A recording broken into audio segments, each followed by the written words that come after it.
President Joe Biden's personal physician says he's on the mend after testing positive for COVID-19 last week. Dr. Kevin O'Connor, White House physician, says the president is being treated with Paxlovid and his symptoms have now, quote, almost completely resolved.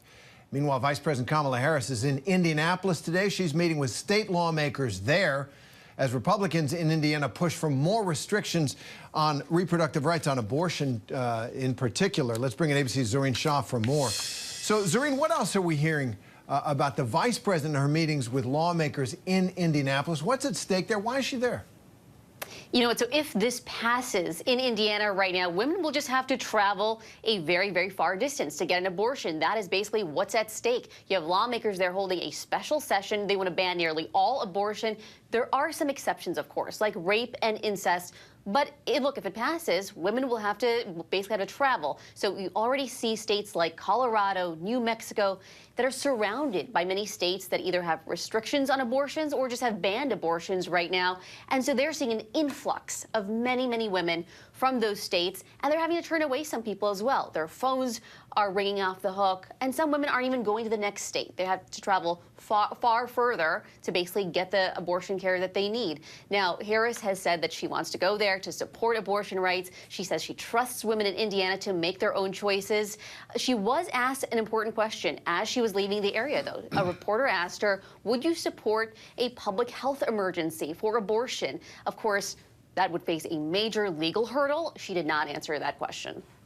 Yeah, that's a tough call there. Public health emergencies are generally for communicable diseases. This would politicize it from the Democrats' perspective, and you're right, I think it would cause a firestorm. So President Biden, back on him and his health, he posted this photo today on Twitter, writing, quote, took some calls this morning with man's best co-worker.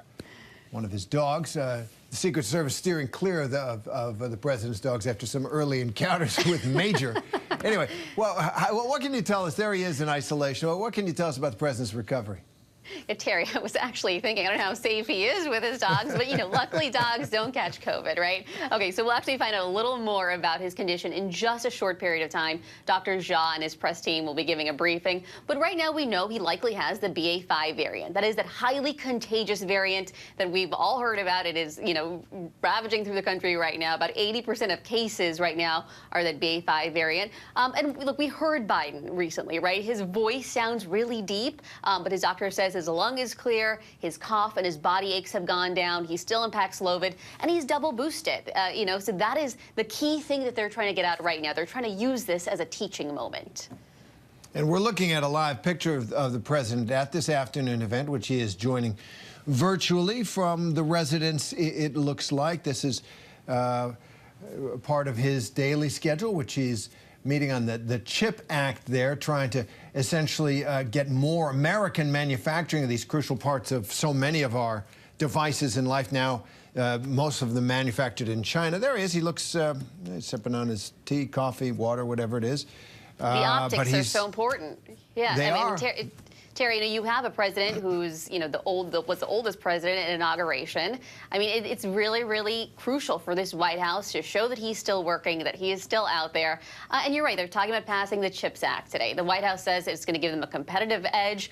There's a shortage of these chips. 90% of chips that we have are made in other places, like Taiwan and South Korea.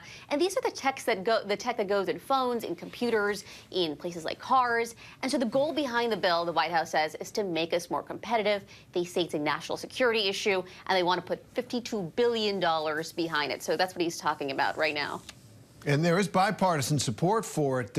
Both parties essentially may be reconsidering how wise it was to offshore so much of our manufacturing sector anyway. But before they get to those votes, 4 senators have now tested positive for COVID within a week. What's the latest on how this will impact Congress's agenda ahead of the August recess? It's the latest wave in D.C., right? I mean, you have Democratic leader Chuck Schumer, who recently tested positive for COVID. He is back at work. But then you also had Democrat Tom Carper. Just a few hours ago, you had Lisa Murkowski, a Republican, but she sometimes votes with the Democrats. And then you had Joe Manchin, the other Joe, right, who just tested positive as well. Look, Democrats are really pushing for codifying same-sex marriage right now and interracial marriage. That is the thing that they hope to see happen in the coming days, in the coming weeks. they fear that abortion was just the first reversal in the Supreme Court. And so the House voted to codify marriage equality last week. They got 47 Republicans on their side.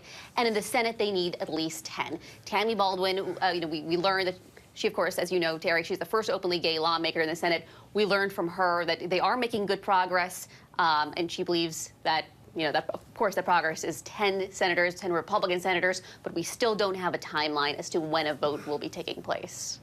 And it is a live question, not just the Supreme Court's ruling and Justice Clarence Thomas's concurrence in that, in which he said, we should re-examine the ruling on gay marriage, but the Republican Party of Texas has taken the official position that the state should pass a law banning gay marriage again. Zohreen Shah, thanks very much.